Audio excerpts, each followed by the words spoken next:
Sorry, everyone. Hi, this is Kareen from Kareen's VSG, and today I'm giving you an update on what has happened with my breast reduction and my pennictulectomy repair and my belly button repair.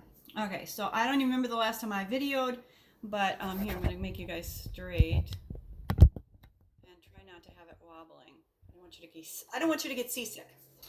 So anyway, I'm going to put this down here. There we go. So I was doing just fine, and then last Saturday morning, so just before church on Sabbath, actually a long time before church, I woke up at 5 in the morning. I think it was 5. Yeah, I think it was 5. And I was in a pool of water. My nightgown was soaked with water and blood. My bed had a 14-inch or probably 18-inch, 16 to 18-inch spot of water on it. And I thought, what in the world happened? And so I got up to find out what was going on. I was just the first thing I thought was my boob exploded. I was like, what? And then I thought, well, that isn't possible because he didn't do anything to my boob. I literally didn't have an implant, so it was just a reduction. So it wasn't that. And then my next memory was, okay, I'm leaking from breastfeeding. So those of you who have breastfed know what that's like. But anyway, I discounted those right away because there was blood in it, of course. And I can't, there's no way that'll ever happen. So, anyway, so I calmed down finally. I was kind of excited. I was like, what in the heck is going on? I didn't even know what to think. I'm like, should I go to the ER? What should I do?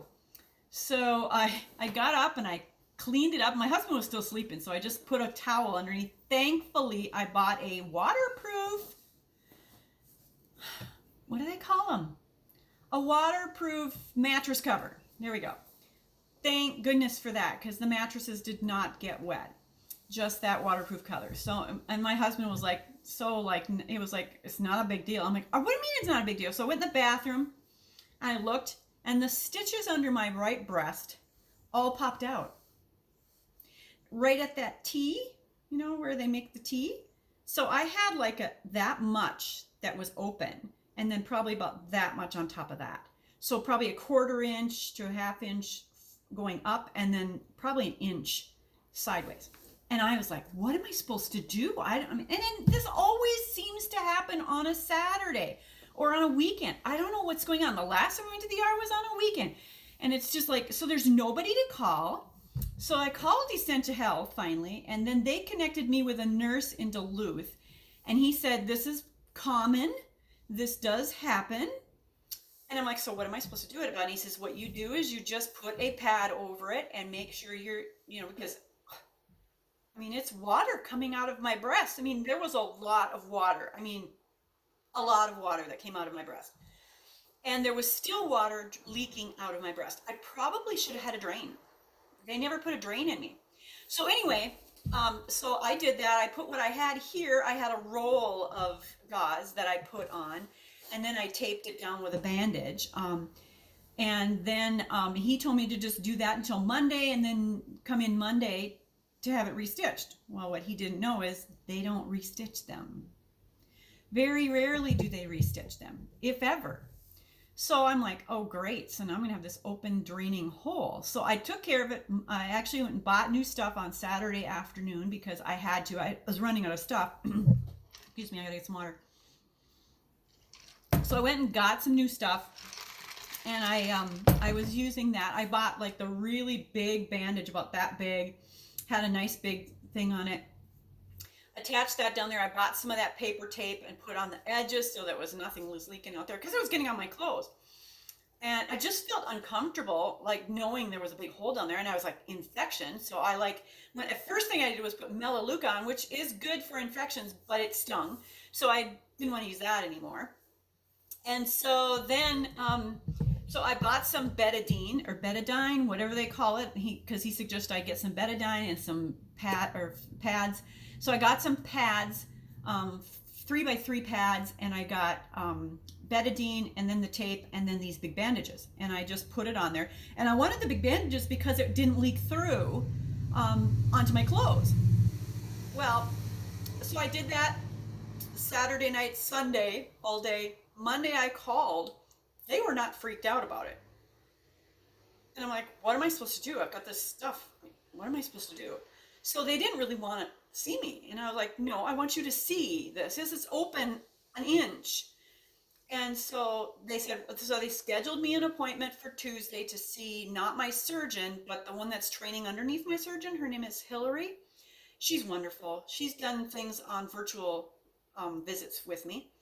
And so I'm going to just move this down a little bit. Oh, there you go, bouncing again. I can't find my other tripod thing. So anyway, I talked to her. All right, I saw her yesterday at 1 o'clock, and she didn't like the way I was protecting myself. So, and I understand what she is, because every time I had to change the bandage was literally, it would fill up within 5 hours, 4 to 5 hours. The two bandages, I was using two of the ultra or high absorbent pads. I was using two of them, and they both would fill up within 4 to 5 hours. So, and I was taping them on because they would get so full. So I went in there, and she said, and she noticed right away that all of that sticky stuff was causing irritation to my breast. I had rashes or stuff from the sticky stuff around my breast. And so she's like, okay, I want you to change the way you're doing this. And so she actually gave me this tape stuff, and I know if you've seen this probably before on other videos. I don't know, I have anyway, where it's just a tape stuff and they stick it in the hole. And I'm like asking her, is this going to be like a hole when it heals?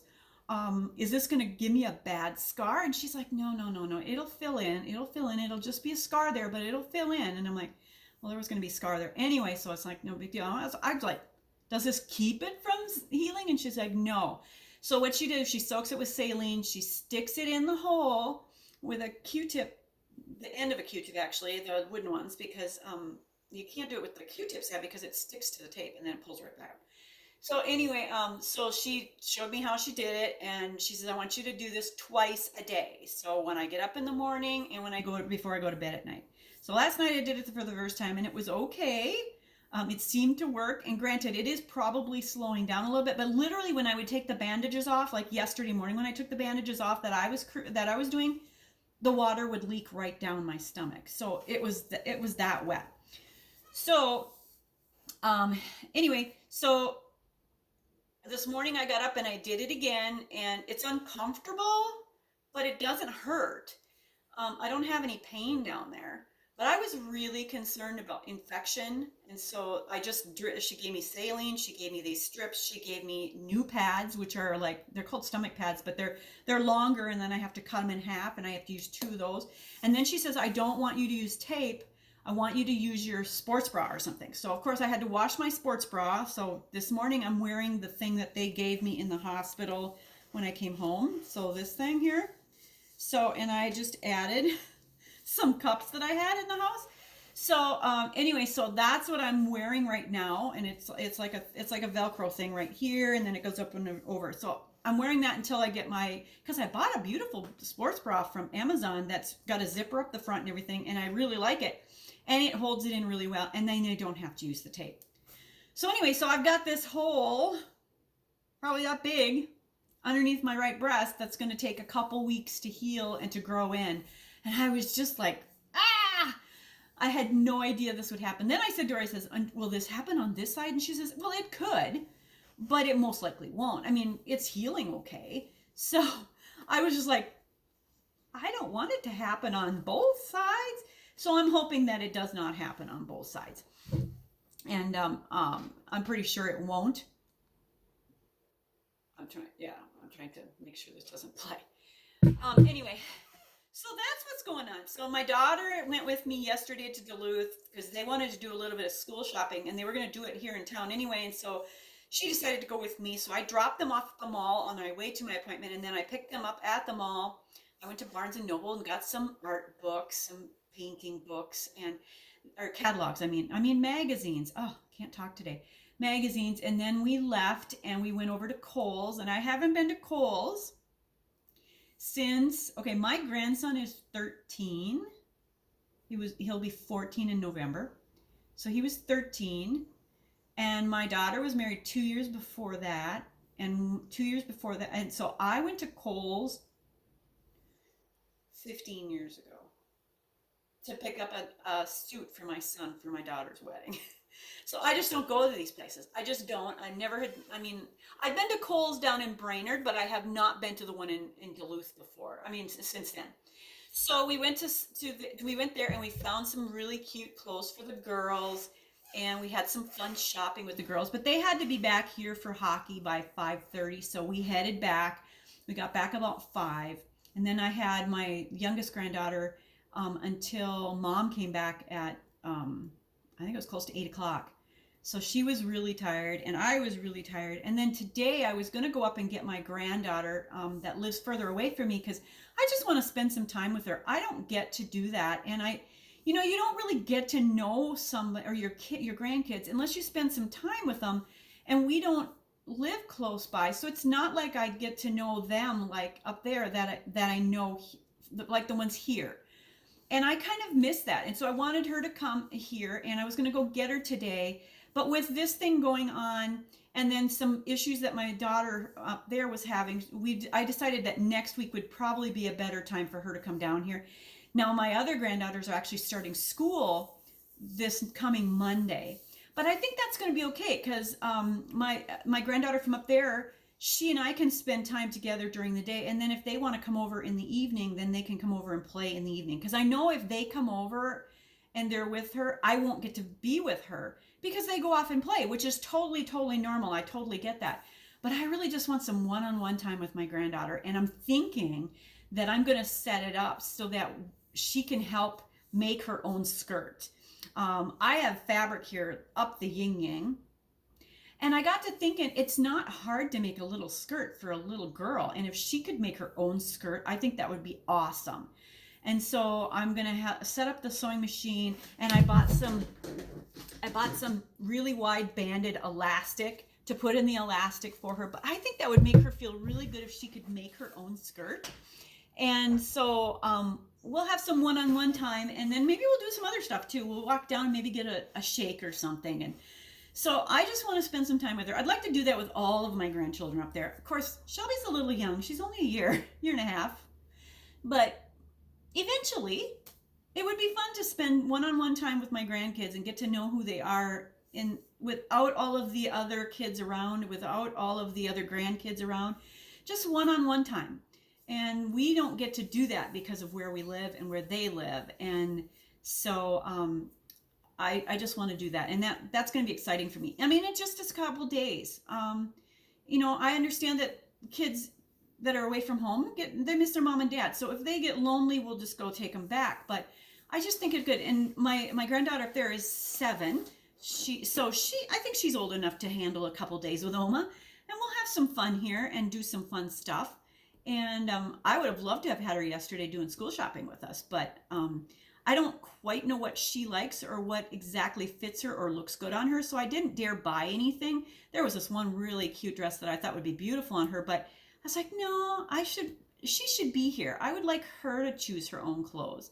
And that was what was fun yesterday about shopping with the girls, is that they got to choose what they liked. And that makes it fun because then you get to kind of know what their personalities are. I have 2 completely different granddaughters that went with me yesterday. One really likes just basic clothes, comfortable clothes. The other one is all frills. I mean, the older one's like, nope, no frills. Take a little bit of sparkle, but she's kind of beyond the sparkle age, and she's 7. And the younger one is 5, and she's all into sparkles and frills. And so it was really fun to see what they would choose and what they picked out. So anyway, that's my little journey here. There is some good news. My non-scale victory of the month, and this is going to seem silly, but I bought the cutest little pair of underpants. And they're like bikini, but they're not like really bikini. They're not like really, really small. And they just have the word love on the back. And I bought them, and I'm thinking, there's no way in my life I would have ever bought those before these surgeries. No way. I can finally wear bikini underpants. Does that seem silly? But to me, that's a non-scale victory, because with my stomach the way it was, there was no way I could wear them. There was no way. They would just fall down. Now it's like, it's just kind of fun. And last night was the first time I've actually slept through the night in, I think many, many years, probably 25 years, where I didn't wear a nightgown, because I had to wear my bra last night to sleep. So I just wore my bra and my undies. And that was just like, that's another non-scale victory to me, because that would never have happened before all this bariatric surgery, the plastic surgery, nothing. So, and things are not perfect, but I am resolved and have it in my mind that things are never going to be perfect. I can totally see where somebody can get caught up in the plastic surgery trap. I really could see that, because this needs a little tucking, that needs a little tucking. And you eventually just have to go, that's enough, So unless I have more issues with rashes, I probably won't be having any more surgeries at this point. If something were to happen, and because I have had some issues before that still occur, but if something happens where I have to, then I will get it. But right now, I think I'm pretty much done for a while. But I am really, really glad I have done all that I have done. I don't regret any decision I have made as far as my bariatric surgery, my VSG, as far as my, I'm going to take these off because I think, anyway, it's reflecting, and it might be my computer. It's so dark here today. We are getting rain again. And so it is so dark here, I was afraid you wouldn't be able to see me. But anyway, so I think I'm pretty much done with my surgeries for a while, and I think my husband's happy about that. He was not happy about this particular surgery, this last one I had, but I said, it's not your body. This is my decision, and I was able to pay for it in the way that, it was just my deductible. And so, but I'm going to still advise everybody. See, there's some clothes back there I bought. I'm still going to advise everyone who's on this journey, when you're going through your VSG journey or your bariatric journey, if you get rashes, if you get skin sores, if you get any of that, go to your doctor, have it recorded, or take a photo of it and post it to your My Health account, because I have My Health account or My Chart account. There's both. Make sure it's in your history somehow that this has happened, and then insurance companies will more likely pay for the whole surgery. They literally paid for 100% of my surgery after my deductible. I didn't pay anything else. So, record these incidents, rashes, skin lesions, all of this stuff that's uncomfortable. You have to have it recordable so that they can see that there's a history of problems. I had antibiotics prescribed for me for the rashes. That's another recordable incident. So I honestly did not think I would ever have a breast surgery. I couldn't see where that would ever happen.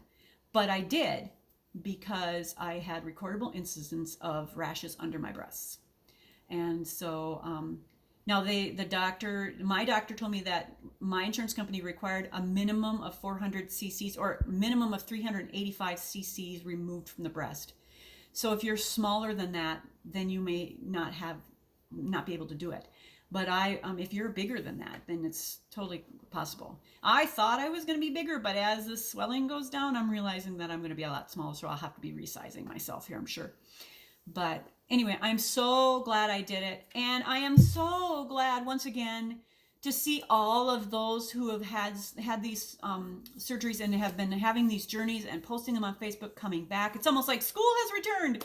I always think of in August and September that it's like school has returned and everybody gets interested in doing stuff again. So, I love seeing Jane back. I love seeing Smiles Shrinking back. I love seeing Mama's... she's got a new name. Patrice is back, and even Janine from UK, she even came back, and so because she was doing because she was off living her life, and so it was good to see all these people come back. I think there's a couple more that too just all of a sudden popped up into the scene. So I've been really, really happy to see all of you. You're making me feel really good about my journey. And I was going to tell you too that my weight at this point is 140. I was 148 pounds. So I'm actually down 4 pounds from my highest regain. But I've been floating right around that 150 mark. So, and I had been doing intermittent fasting pretty religiously, but lately it's been so hard to track for me, and I just keep forgetting to push the button on the day before.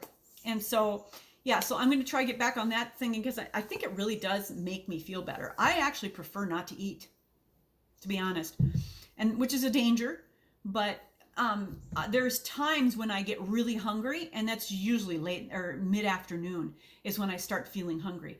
So if that's the case, then I'll just wait until mid-afternoon to eat, and then I'll just fast that. So I might be able to do like an 18-hour fast. So I'm gonna keep trying that. Also, I've been watching Dr. Fuhrman, and I highly recommend you watch Dr. Fuhrman. He debunks all of the myths of keto and paleo and all these fad diets that are out there right now. He calls his diet like the nutrient diet or the nutritionist diet or something like that, making sure you get your nutrients in. So he is talking your green vegetables, your fruits, your nuts, your and mushrooms. He highly recommends mushrooms, and I love mushrooms because of especially during this COVID time. Now I just mentioned COVID, and they'll probably ban me. But during this time of pandemic, mushrooms are really, really good for your immune system, if you didn't know that. A lot of people don't like mushrooms, but sometimes you got to eat what you don't like to be protected. So I highly recommend you go check out all his videos, Dr. Michael Fuhrman, Fuhrman, I believe, and check out what he's saying, because he's right. I know he's right. I don't follow it, but I know he's right. And all this other stuff, because I knew when I went on keto immediately what damage it was doing to my body. Immediately. I could feel everything. It's almost like I could feel the blood in my body slow down. Because you cannot live on that much fat. You cannot live on that much meat. Meat is not good for you. There's no fiber in meat. And all the cheeses and the milks and all of that stuff is just not good for our bodies. It actually creates an environment for cancer to grow. So I'm not going that way. Even though my family has really never had cancer, my dad's side had cancer, but he never did. And so I'm just not going to risk it. And I'm going to really, I need to lean towards that plant-based. And Patrice, you were talking about that too. And I felt the best when I was doing the CHIP plan. So I've got the books here. All I have to do is look it up. And do I? No. So pray for me, because it's really, really hard to do this. It's really, really hard to change what you've always eaten, what's easier to eat, what's fastest to eat. I'm thankful that I can't eat a lot of the fast foods anymore. I mean, and the thing in my head that has changed since my surgery is that I could be downtown and thinking, I'll just stop and pick up something to eat. And then I remember I can't even eat a whole hamburger. So I'm like, it'll take me 2 minutes to eat at home. And I don't need a lot to eat. So why stop and pay for something when I can't even eat half of it? And even when I do stop and get something, I always regret it. It's almost like I eat too much because their food is based on fast eating. Fast. Get it in as quickly as possible so you can get more in because your brain hasn't told you to stop. And I know when I eat it, those French fries go in really fast. That's the whole character of fast food. It's not so much that it's easy to pick up. It's that you eat it fast and you get out of there so the next person can come in there and eat. And so you're eating so fast. And one of the things they taught us when I was in counseling was to eat slow and in small quantities, and put your fork down between each bite. And when I do that here at home, I'm so much happier. Because even when we have supper, I will eat part of my meal and set it down, and then I'll eat a little bit part later until I've eaten that much. Now, granted, I'm not eating that much, but I know if I don't eat slow, I'm in trouble. Yeah, my tummy is going to hurt, or I'm going to get cramps. So there is something to that. Okay, so this video has gone up almost to 25 minutes. I'm so sorry, but I wanted to catch you up to date on what was going on with me. I'll be fine. I'll be stuffing those little ribbons in there, and she said it would probably heal in about 2 weeks. I'm hoping. So I will catch you up later as to how it's turning out. All right. I love you all, and thank you so much for following me. And if you haven't yet subscribed, and just make it a great day. All right. We'll talk to you guys later. Bye.